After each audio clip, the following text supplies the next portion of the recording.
Bismillah, alhamdulillah, salatu wassalamu ala rasulillah wa ala alihi wa sahbihi wa man walah. Wa ba'd, all praise due to Allah and His praise and blessings be upon our Prophet Muhammad sallallahu alaihi wa sallam and his followers until the Day of Judgment. First of all, I would like to start by always thanking Allah subhanahu wa ta'ala for the opportunity, then thanking you for being here today. And I know it's an off day for so many of hardworking worker, and being here today, it shows one thing, that how sincere you are, inshallah ta'ala, of learning about your deen. And I'll try to make this as simple as possible, even though the concept of al-Qadar, it's a very easy concept, but I found people make things complicated. There is a statement been said by Ali ibn Abi Talib radiyallahu anhu. He said once, "Al-ilm nuqtah katharaha al-jahilun." Al-ilm is a drop, but ignorant people may turn it to an ocean. Otherwise, al-ilm is so simple. Al-Qadar was very simple. The people understood it and moved on with it. But today, there's a lot of people made it so complicated. And I want to tell you something in advance. When I teach this concept, many times people tell me, "That's it?" I said, "Yeah, that's it." They said, "No, it has to be harder than that." I said, "No, it's not. It has to be more complicated than that. We have so many questions, we have so many doubts about it." I said, "It's not. It's as simple as just I told you." And it's interesting, some people resist the simplicity of it. They want it to be intentionally complicated. And you will see that Al-Qadar is a concept that is very simple and is very motivating. It's one of my favorite topics to speak about, because every time I speak about Qadar, you don't know how much I love Allah subhanahu wa ta'ala. And you don't know how much I'm so excited and so motivated to move on in my life and to grow and to be a better person. Al-Qadar is an absolutely nothing but motivating. Positive thinking, giving you a positive attitude towards life. And that's something, in my opinion, is just an amazing thing when you study the Aqidah, especially according to the way of Ahl Sunnah wal Jama'ah. Al-Qadar, believing in it, is one of the pillars of Iman. A believer will not be a true or even a believer without believing in Al-Qadar. An-Nabi sallallahu alayhi wa sallam, once Jibreel came to him. And when Jibreel came to the Prophet sallallahu alayhi wa sallam, he entered to the Prophet sallallahu alayhi wa sallam gathering. And the Prophet sallallahu alayhi wa sallam was sitting, and since it's a workshop, it's not a lecture, I will be moving a little bit. So Nabi sallallahu alayhi wa sallam sitting like this. His knees on the floor and sitting like this. So Jibreel came and he sat exactly the same way. And he said in a very strange way. Jibreel came in the shape of a man. Nobody knows of this Jibreel. Just this man walked into the gathering. Can you imagine? I'm sitting with you guys. All of a sudden, a man will come and will leave all the spots, will come to the middle, straight to the Prophet ﷺ, and he sat right at the Prophet ﷺ. And he sat so close to the Sahaba, said that this man's knees touching the Prophet ﷺ's knees. فَأَسْنَدَ رُكْبَتَيْهِ إِلَى رُكْبَتَيْهِ. Then he did something also interesting. وَضَعَ يَدَيْهِ عَلَى فَخِذَيْهِ. He put his hands on his thigh. His referring to his own thigh or to the Prophet ﷺ's thigh. Two different opinions between the scholars. Some said no, actually he put the hand in the Prophet ﷺ's thigh, which is making it more strange. He put his hand on the Prophet ﷺ's thigh, then he asked the Prophet ﷺ. And even people were confused with this man because nobody knows who he is. Okay? And the community of Medina is like your community, very limited number. Anybody showed up, people know who he is. And he's not a traveler because he doesn't look like a traveler. His thawb, Umar said, is so clean, so nice. His hair is calm, is clean, is dark. It's not dusty. It's not somebody come just from the desert or traveling. There is no Sheraton or Millenniums to check in before coming to the masjid and freshen up. No. In Medina, There's no, if you're a stranger, it will be very easy to be identified by the way you look or by knowing that you're a stranger. So he said, Ya Muhammad, tell me what is al-Iman? What is belief is? What is faith is? Then he said to him, to believe in Allah, to believe in the angels, to believe in the books, to believe in the messengers, to believe in the Qadar khayrihi wa sharrih, and to believe in death and resurrection after death, and the hellfire and paradise, and the judgment. In another narration, he said, is to believe in the hereafter. The narrator summarized it. Because sometimes the hadith is narrated by, or the hadith mostly related by the meaning. So sometimes the narrator will summarize and said the day of judgment, and some of them will break it actually, what exactly was mentioned. And both are authentic narrations, but the famous one is the summary one, which is said the day of judgment. So here he said to believe in al-Qadar, the good and the bad of it. Khayrihi wa sharrih. The good and the bad of it. And Allah subhanahu wa ta'ala said in the Quran, Inna kulla shay'in khalaqnahu biqadar. Everything we have made, it is made according to a qadar, a predestiny. And you know, this universe is two things. Creator and creation. There's no third thing. It's either the creator or the creation. So if he's saying every creation is made based on qadar, it means everything in the world is made based on something it's already preordained, already planned, already basically known to Allah subhanahu wa ta'ala. And in Nabi sallallahu alayhi wa sallam, fi Sunan al-Tirmidhi said, you will not be a believer until you believe in four. To believe that Allah is the only one worthy of worship and Muhammad sallallahu alayhi wa sallam is last and final messenger, and he was sent me with the truth. And to believe in death, and to believe in resurrection after death, and to believe in al-Qadar. That's the hadith. Also, An-Nabi sallallahu alayhi wa sallam said, and this hadith of Muslim Ahmad, he said, if you spend as much as the mountain of Uhud, gold and silver for the sake of Allah. You can imagine a mountain of gold you spend all for the sake of Allah, good deeds. It will not be accepted from you. It will not be accepted from you unless you believe. قال حتى يؤمن بالقدره خيره وشره. Until you believe in al-Qadar, the good and the bad of it. And to realize and to believe أن ما أخطأك لم يكن ليصيبك. What it didn't happen to you, it didn't happen to you because Allah doesn't want it to happen.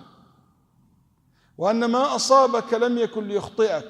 And what happened to you, it happened to you because Allah wanted to happen to you. It just didn't happen by chance. It didn't happen by, it was already ordained that this will happen to you. And what didn't happen to you also ordained. Because sometimes we don't think about that. That Allah subhanahu wa ta'ala did not let so many things happen to you intentionally. And He intended that and He planned that. Subhanahu wa ta'ala. And there is many verses in the Quran speaking about how Allah creates things according to the predetermined knowledge and determination of Allah subhanahu wa ta'ala. فَالْتَقَى الْمَاءُ عَلَى أَمْرٍ قَدْ قُدِرٍ. The water met one another in the story of Nuh according to a perfect measurement and something that Allah ordained. What He means by the two or the waters met each other. Because how the flood happened during Noah, by two things. The water in the earth came out and the water in the sky came down. So it was raining so hard and it was basically the water gushing from the earth, coming up out from the earth. And all the wells and rivers and oceans basically start flooding, while also the rain coming so hard on people. So al-Qadar, I'm sure you heard another word, very famously, a very famous word, comes always with al-Qadar, which is, anybody can guess? Al-Qadar? Taqdeer, same word. Al-Qada, very good. Al-Qada wal-Qadar. there is another word very famous called al-qada wal-qadar. Historically speaking, this term al-qada wal-qadar never was used by Ahl Sunnah wal-Jama'ah.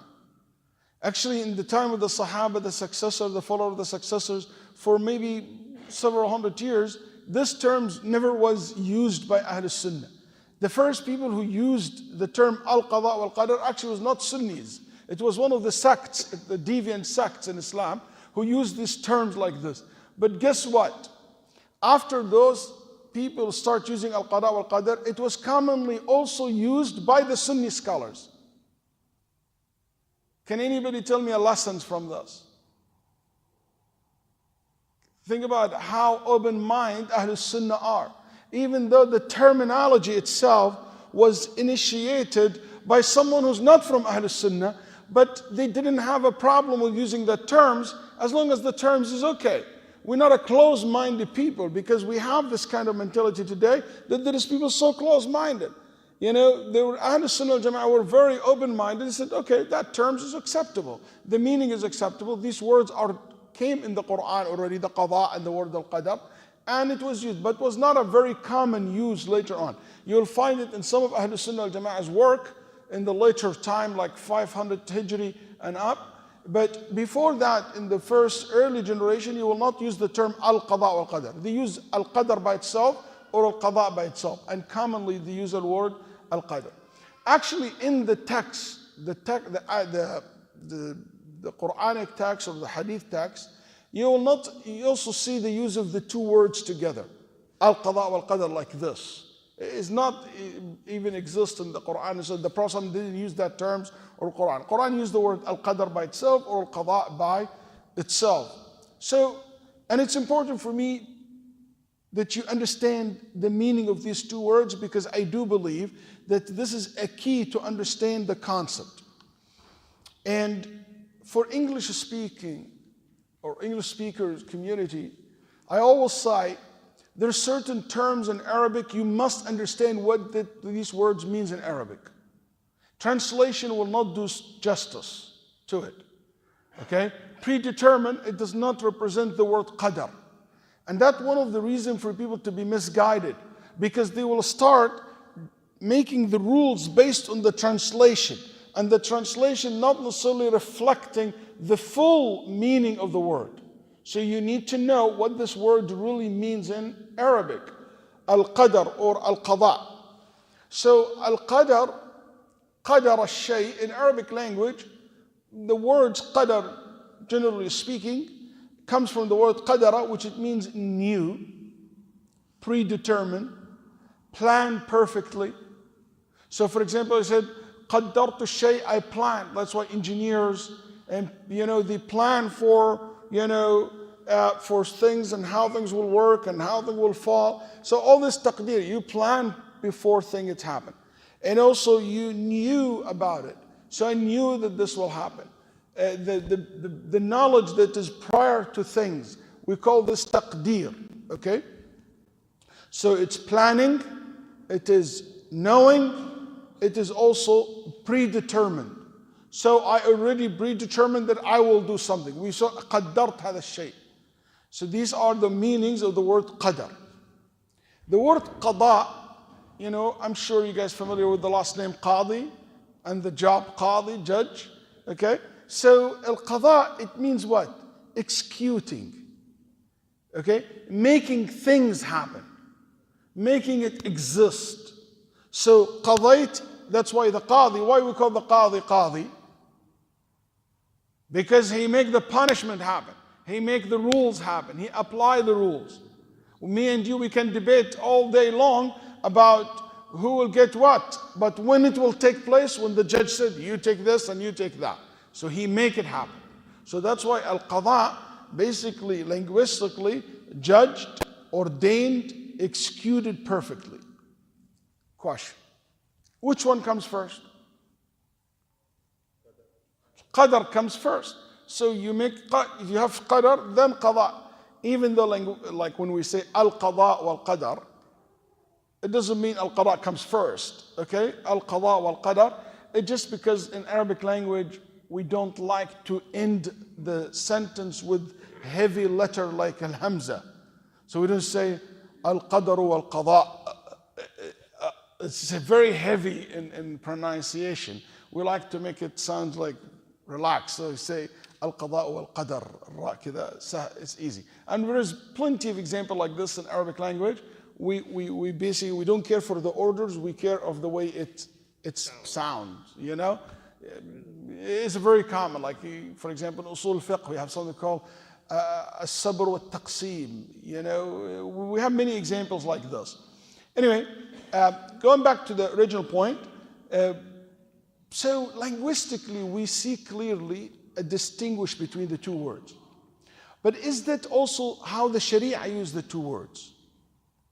The scholar analyzed every verse and every hadith, the word al-qada, al-qadar came in. And they found something very interesting. They found that the word al-qada, when it comes by itself, it could means both. It could means that Allah subhanahu wa ta'ala preordained something, and also means something that Allah made it happen. The same thing with al-qadar. It could mean knew something or predetermined something, and also make it happen, executing something. So they found out that the word al-qadar wal-qada can use as if they are synonymous to each other. But if they both come in one hadith, each one of them has a meaning. So al-qadar focus on the pre, and al-qada focus on the existing of the things. Okay? Exactly like the word sadaqah. The word sadaqah could mean zakat, which is the obligatory money that you have to give to the poor, to 8 categories of people. That's right, sadaqah. إِنَّمَا الصَّدَقَاتُ لِلْفُقَرَاء, the verse. But also as-sadaqah means the volunteer donation. It's a volunteer act, it's not the obligation. So the word sadaqah could mean this or that. If you say as-sadaqah and as-zakat, each one of them have a very specific meaning. But if you use sadaqah by itself, it could cover both meaning. Even the word zakat could cover both meaning as well. So it all depends on the context. But this is something like, if they come together, each one of them has a meaning. If they come separately, you know, they might cover each other. Like the word Islam, Iman. Islam and Iman, put them together. Islam focus on the actions of the limbs. Salah, Zakah. Iman focus on the action of the heart. Believe in Allah and the angel. Separate them. Say, I am mu'min. It means I pray, I fast. It will include what Islam says or what Islam means. Okay? So there's a lot of things like this. So they said al-qada wal-qadar is the same concept. All what you need to do is to be careful and to look at the context and how it was used. For example, if Allah said subhanahu wa ta'ala, فَقَضَاهُنَّ سَبْعَ سَمَاوَاتٍ, He made them 7 heavens. Here it means executed it. It's the execution of it, basically the making it.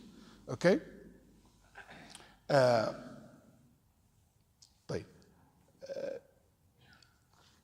not going to dwell more into the linguistic and the technical definitions of them and how some of that, some groups in history, they basically, they said that they are synonymous to each other, there's no difference. This is not something I will go into now.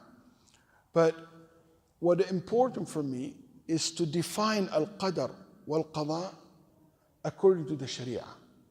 So what we know linguistically qada means al-qadar, but what that means in Sharia, what that means in theology.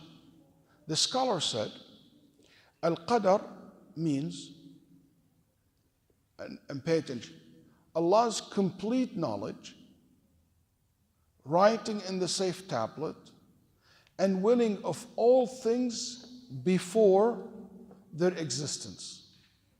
So they said al-qadar, it means that Allah's knowledge of everything, and everything Allah subhanahu wa ta'ala knows of, He wrote in the safe tablet. and this writing and this knowledge according to the will of Allah subhanahu wa ta'ala. So Allah willed it in the past before it exists.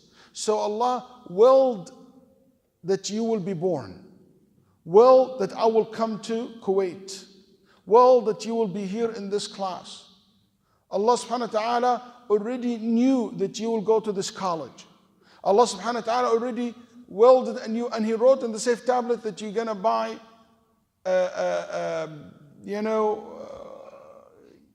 what do you call? Buy, for example, a house or a car.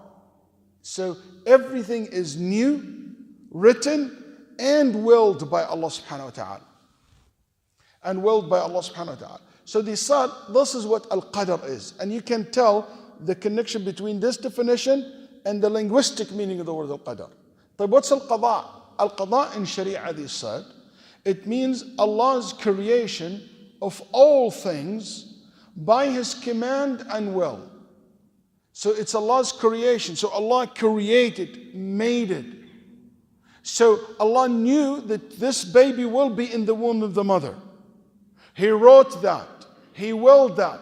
But when the moment comes for this egg to meet the sperm and the child to exist, Allah will say, be. And it will be exist in the mother womb. When Allah decides that this is the time for you to be born, be, and you will be born. And you will lose life. Whatever, be sick, be healed, whatever the issue is. Okay? So when Allah subhanahu wa ta'ala, He make it, executed it, make it happen according to His will and by His command. So Allah يخلق بأمره subhanahu wa ta'ala. And also that He is the creator of everything. That's the technical definition of the Al-Qada wa Al-Qadar. Where this technical definition came from? It came from something we call it the pillars of Al-Qadar. And here I don't need to say Al-Qada, Al-Qadar every time. So Al-Qadar, it will include both. And this is something also a key point to understand the concept. Everything that exists, everything, and I mean everything, it has to go through 5 stages. We call this the pillars of Al-Qadar.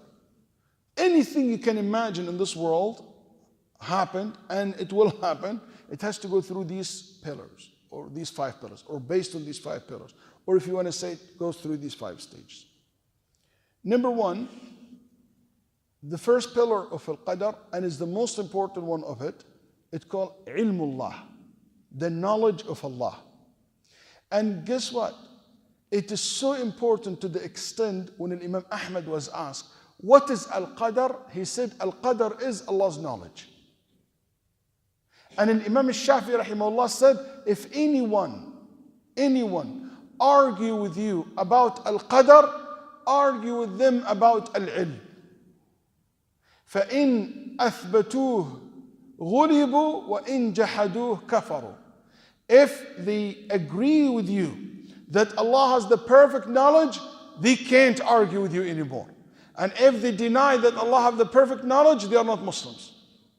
Because no Muslim ever will say Allah doesn't have knowledge. But what do we mean by Allah's knowledge?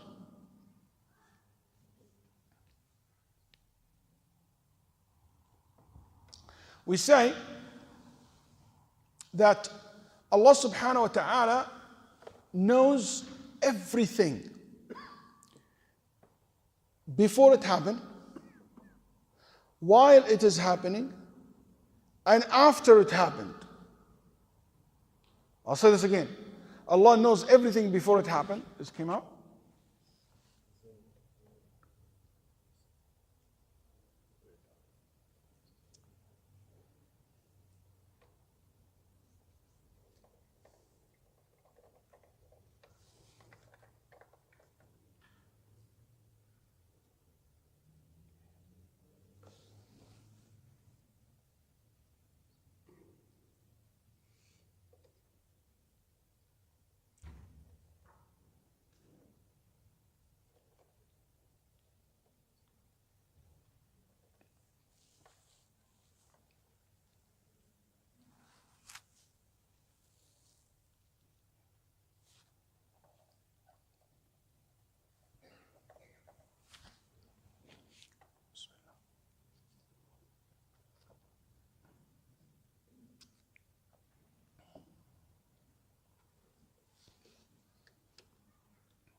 Okay.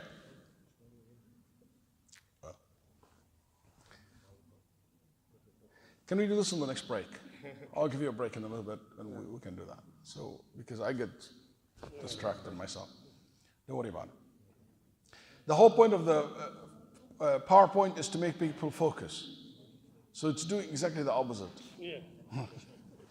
Okay, no problem. Do it after the break. Yeah, and then in the break. So Allah subhanahu wa ta'ala's knowledge, Allah knows everything that before it happened, everything while it is happening. Then He knows it after it happened. That's it? No, there is even more. More than that? Yes. Allah subhanahu wa ta'ala knows the things that it never happened. If it happened, how it will be. Guys, this is something beyond your imagination. This is something you can't even imagine that. Can you think, if anyone here in business, I know you are, okay? They always in business, they teach you how to calculate risk and all scenarios, things, if it happened this way, how you can plan for it. Can you imagine what are the possibilities exist for anything that happened to you if it didn't happen, or other things might happen to you? All this known to Allah, that whatever not happened to you, if it happened, how it will be.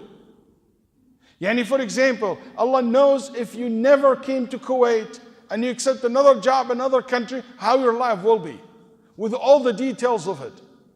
Allah knows if you never choose that career, or choose that spouse, or choose that basically house, or choose that decision, or choose that road over that, how this life will be. That's just unbelievable amount of knowledge. There is no human being, there is nothing in the world can come any close to this. This is beyond your imagination. And just knowing everything in this world in itself is unbelievable. It's unbelievable. It's just knowing it before it happened, and while it's happening, and after it happened. That's why Allah subhanahu wa ta'ala said, إِنَّ اللَّهَ بِكُلِّ شَيْءٍ عَلِيمٌ وَأَنَّ اللَّهَ قَدْ أَحَاطَ بِكُلِّ شَيْءٍ عِلْمًا. That Allah subhanahu wa ta'ala surrounded everything with His knowledge. And listen to how Allah described His knowledge. وَعِندَهُ مَفَاتِحُ الْغَيْبِ لَا يَعْلَمُهَا إِلَّا هُ. He knows all the unseen, the thing that you don't know, you've never seen. وَيَعْلَمُ مَا فِي الْبَحْرِ وَالْبَحْرِ. And He knows what is in the land and what's in the sea. Can you imagine if you go to the bar, go outside to the bar and look at the sands, how many grains of sands exist in Kuwait? How many rocks and how many trees exist in the world? How many creatures in the earth and how many creatures in the sea? That little ant that carry its provisions and born and died, and insects, and look at the bacteria, look at the viruses,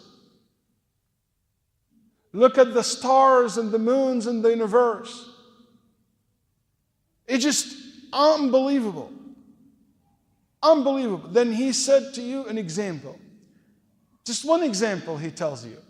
وَمَا تَسْقُطُ مِنْ وَرَقَةٍ إِلَّا يَعْلَمُهَا. Not a single leaf tree fall unless Allah subhanahu wa ta'ala knows when this leaf tree will turn to brown, will dry out, when it will fall off the tree, and where it will settle on the ground. And where it will settle on the ground. And this is, remember this verse maybe when you travel outside Kuwait.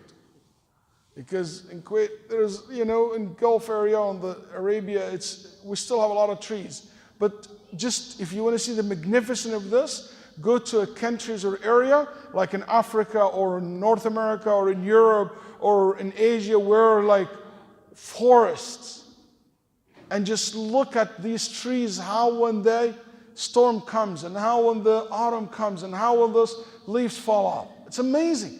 He knows where every single leaf lands. ولا حبة في ظلمات الأرض ولا رطب ولا يابس إلا في كتاب مبين. And not a single seed, because when the wind come blow, it carry the leaves and carry the seeds. In any place in the darkness of the land or the darkness of the sea, unless Allah subhanahu wa ta'ala knows where is it. Can you imagine? This is just to show you, to give you a picture of the amount of knowledge that He has. But what about, so He knows it before it falls, He knows it while it's falling. I said to you, He knows things before it happened, while it's happening, and after it happened. But what about He knows things never happened? Yes, there is examples of that. Many examples, but I give you some, or maybe one example because of the time. Allah subhanahu wa ta'ala said in the Quran, وَلَوْ تَرَى إِذْ وُقِفُوا عَلَى النَّارِ فَقَالُوا يَا لَيْتَنَا نُرَدُّ وَلَا نُكَذِّبَ بِآيَاتِ رَبِّنَا وَنَكُونَ مِنَ الْمُؤْمِنِينَ بَلْ بَدَا لَهُم مَّا كَانُوا يُخْفُونَ مِن قَبْلُ وَلَوْ رُدُّوا لَعَادُوا لِمَا نُهُوا عَنْهُ وَإِنَّهُمْ لَكَاذِبُونَ. Ya salam. Allah subhanahu wa ta'ala is saying, in the day of judgment, there is people on the day of judgment who will say, Ya Allah, give us another chance. Take us back to this life, to the dunya, and we will change the course of our life. We will be good, we will be straight, we will be righteous, we will worship you, we will be believers. Ya Allah, give us this chance. Allah, what He said about them? He said they are liars. Question, when you say they are liars, you might say, how come they are liars? Did they go back and they didn't do what they promised to do? They didn't. So why Allah called them liars? Because Allah said, وَلَوْ رُدُّوا لَعَادُوا لِمَا نُهُوا عَنْهُ. If I will give them the chance to go back to life, they will go back to do the same bad actions. Then Allah said they are liars, because for Allah, what didn't happen is equal to what happened.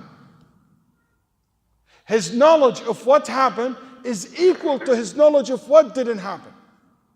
For us, our knowledge of what didn't happen is not equal to the knowledge of what happened. That's right. You calculate risk, you're not 100% sure. Maybe this happened. I can't really be 100% sure. Allah doesn't have guessing. He knows what never happened, if it happened, how it will be. And it's full knowledge. If you understand, this is the nature of Allah. So that's why whenever you say, how Allah knows I will do this and I will do that, because that's how His nature. His nature that He knows the future. His nature that He knows what will happen. What is your destiny is. Where you're going to end up. What will happen in the day of judgment. He knows that. And that's why in the Quran it speaks about the day of judgment with the past tense. As if it happened already. Why? Because for Allah, it doesn't really make a difference if it happened or it will happen, because He is absolutely sure of both. And it will happen exactly the same way. There is no prediction. There is no guessing. It's an absolute knowledge. Not only that knowledge, but Allah subhanahu wa ta'ala also wrote everything in a book. The writing, why the writing? Because the writing demonstrating the complete knowledge. So He knew it, then He made the writing to happen. This writing happened before the creations of the heavens and the earth. In Sahih Muslim, the Nabi sallallahu alaihi wasallam, he said that Allah created the pen, a pen. And that pen, which is Allah made, it's a creature, we don't know how it looks like exactly. But Allah told that pen, write. He said, what should I write? He said, write what will happen until the day of judgment. And it's called the safe tablet. Al-Lawh al-Mahfuz. Why is safe tablet? Safe because nobody can read from it, Nobody can have access to it. It's safe from everybody. Nobody can change it. Nobody can write in it. Nobody can erase from it anything. It is protected and safe. And in the other hadith, the Nabi Sallallahu said to us that this safe tablet is next to Allah's throne. عنده عند العرش. It's not, that's why we as Ahlul Sunnah, we don't believe that no one has access to the, when somebody tell you, oh, Sheikh Jilani or Sheikh Madri Ish, he reads from the safe tablet and Allah give him access to it to confirm and to erase whatever he wants from it. We don't accept that because it's not safe anymore. And believe me, there is people say stuff like this. Anyway, so we know that everything is written by Allah subhanahu wa ta'ala from what will happen in the future. But also, and I want you to remember this because we're going to use it later, Allah subhanahu wa ta'ala also might write the Qadar, what will happen, in other books other than the safe tablets. Because Allah have made many different records for the Qadar. The mother of all book is the safe tablet. But also He made some other records. For example, every year in Laylatul Qadr, Allah subhanahu wa ta'ala يفرق فيها كل أمر حكيم. In that night, Allah subhanahu wa ta'ala decide in it a lot of these wise matters according to His wisdom. So He will tell the angel on that night, Laylatul Qadr, write who will make Hajj, who will die, who will live, who will this, who will that. And they will write this in their what? Books. Also, when you are 120 days old in your mother womb, Allah send an angel and He will say to the angel, write in your book that this person is shaqi and sa'id, among the people of Jannah and people of hellfire. This person provisions, this person lifespan, how long he will live or she will live. Okay? So these also, a small record, contain partial information about you. No detail, just these statements or these basic conclusions. But the safe tablet is detailed with everything. That Walid will be picked at 4 o'clock by Hajj Rafiq, and Walid will be late for 10 minutes, or 6 minutes, and Hajj Rafiq was over speeding the speed limit in his car, No, just joking. And we come, and it's written that the microphone will not work, and until Uthman comes and help, and the sisters will move from this side to that side. Everything written that this is exactly happened. If you have this in a movie, and you look at it, and you read in the book, you see the exact same way. That's what's written in the Safe Tablet. Everything in details. And to demonstrate the absolute knowledge of Allah. طيب. Then the third pillars, it's called the will of Allah. The will of Allah, that Allah subhanahu wa ta'ala willed it.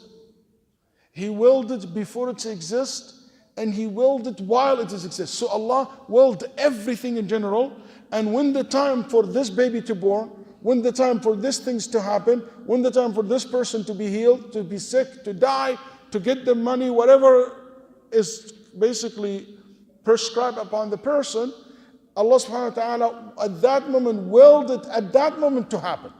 So whatever was written will happen now. Whatever was known, determined will happen right now. إنما أمره إذا أراد شيئا أن يقول له. So al-irada muqarinah lil-amr. So this irada, this will, comes in the time when Allah makes the order for things to be exist. And Allah subhanahu wa ta'ala also, He willed it everything in the past. Everything in the past. And the will of Allah subhanahu wa ta'ala applies to what exists and what's not exist. So it's not exist because He never willed it. وَلَوْ شَاءَ اللَّهُ لَهَدَاكُمْ أَجْمَعِينَ. If Allah willed, He will guide all human beings, but He never willed that. So not all human beings guided because Allah never willed it that way. So the mashi'ah, the will, has to do with what exists, what's not exist. Also, there is another one which end of Allah, which is be, and it will be exist. And Allah subhanahu wa ta'ala said in Surah 36 verse 82, إِنَّمَا أَمْرُهُ إِذَا أَرَادَ شَيْئًا أَن يَقُولَ لَهُ كُن فَيَكُونَ. And the last pillar of Al-Qadar, the creation. Allah subhanahu wa ta'ala said, Allahu khaliqu kulli shay. Allah is the creator of everything. So there is nothing in this world unless it was created by Allah. No one created anything other than Allah subhanahu wa ta'ala. طيب. If we understand this, I don't know how good your memory is, but if you allowed me, I want to take you back to the definition of Al-Qadar. Okay? You remember what I said about what's the definition of Al-Qadar? What Al-Qadar is? And Al-Qadar, basically we said, is Allah's complete knowledge, writing in the safe tablet, and willing of all things before their existence. How many pillars of Al-Qadar in this definition? 3. The knowledge, the writing, and the will. طيب Al-Qada, the creation of everything, which is Allah subhanahu wa ta'ala's creation of all things by His command and His will. How many? Creation of Allah, command, and will. 3. And we said Al-Qadar's pillar are 5. But if you notice, the will goes on both. Because there is a will general before the existence of everything, and there is a will that comes with the existence of the creation. That's why the will goes on both. So that's how the definition came, by looking at the pillars of Al-Qadar. Before I go further, if somebody here in the crowd tell me, Sheikh Walid, hold on, before you go further. Didn't the Prophet ﷺ said, and this hadith is authentic, في مسلم Imam Ahmad رحمه الله أو الطبراني, he said, I think also Ibn Hibban reported the hadith, he said, sallallahu alayhi wasallam, if the subject of Al-Qadar brought up, then withhold from speaking about it. خلاص, let's go home. He said, you gotta give us like headache, talk about like the whole Qadar. The Prophet said, when the Qadar subject brought up, withhold. Sip it, don't talk about it. خلاص, why you are, Sheikh Walid, giving us 4 hours lectures about Al-Qadar? This hadith, give us a break. We say, no, this hadith does not say or suggest that we don't study Al-Qadar, because Al-Qadar, one of the pillars of Iman, and we've been ordered to understand our Iman and our faith, our religion.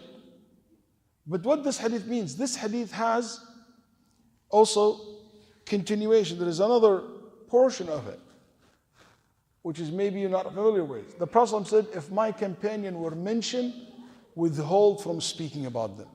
When the stars are mentioned, withhold from speaking about it. Are we allowed to study the life of the companion? Yes. Are we allowed to study stars and space? Yes. So why should withhold? The Prophet ﷺ was saying, you're not allowed to talk about the companion in a negative way, in a wrong way. We cannot have a class here, next time I visit Kuwait, hey, the class will be, let's compare between the companion. Let's see who is better, Mu'adh or Khalid bin Walid. Let's see what are the best, who's the best, this one or that one. Let's do a comparison. We don't talk about the Sahaba this way. We don't talk about their mistakes and their, what they did right or wrong. No, we learn from them. We speak about them in the most honorable, respected way. But we don't talk about them in a negative way.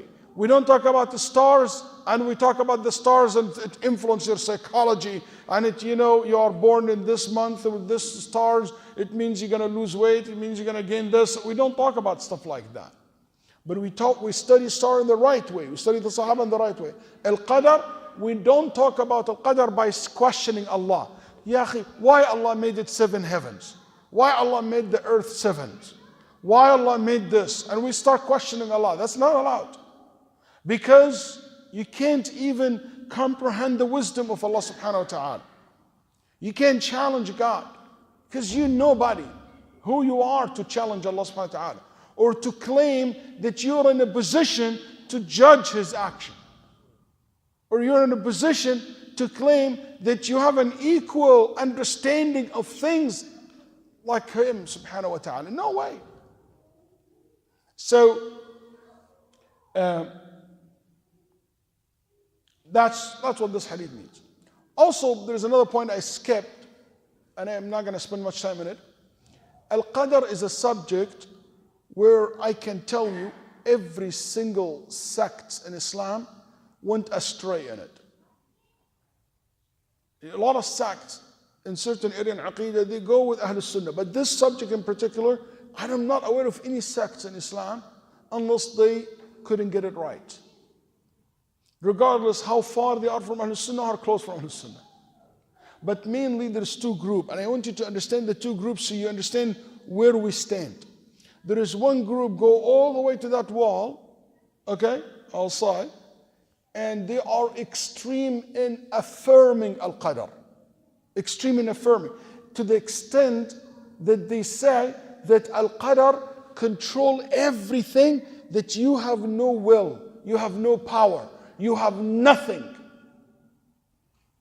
The only will, the only action exists on earth is Allah's actions, is Allah's power, is the Qadar. You are absolutely have no say. They said human beings with Allah is like a feather in the wind. The wind flip it and take it any direction, and the feather has no control. He said, you human being like that. So they are very extreme in affirming Al-Qadar in the expense of cancelling any role for the human being. And the most known as Al-Jabriya, and the most basically group of them called Al-Jahmiya, historically known as Al-Jahmiya, follower of Al-Jahm ibn Safwan, who died 746 or Hijri 128. He was executed because of his beliefs.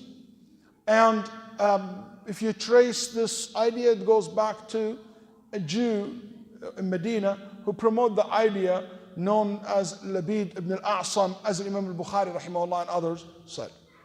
Okay. Do I have 50 seconds? 50 seconds. Okay. Because I don't want to keep these guys on the other side hanging. The other group in the other side, okay, so you got this side, and the other group in the other side are extreme in denying Al-Qadar. It's the complete opposite. They said, very extreme in denying Al-Qadar, they said, no. We cannot say that Allah is the doer of everything. We cannot say that Al-Qadar is control. Because that means, because believe it or not, in history, there is people said all crime, all evil, all indecency happen, Allah responsible for it. Ibn Kathir said that there were at time villages when a man, he will see his family member fornicating, a'udhu billah, in doing the haram, and get angry. His wife or his daughter will say, why? This is Allah's decree. Then he said, Amantu billah. I believe in Allah's decree. And he leaves the house. That's how extreme it happened. In the other side, a reaction. They said, no. Denying Al-Qadar. And the denial of Al-Qadar took two levels. One level, which is happened in the end of the time of the Sahaba. They said, you know what? Allah even doesn't know about things until it happened. And that happened during Ibn Abbas, Ibn Umar time. And they said, tell such people that they are kuffar, they are not Muslims. And they said Allah doesn't know anything until it happened. Then no Muslim will ever agree that Allah is ignorant. So what happened, there's another group said, no, He knows about it, but He never created it. He knows about it, but He's never created it. And with this, we'll stop to pray Maghrib.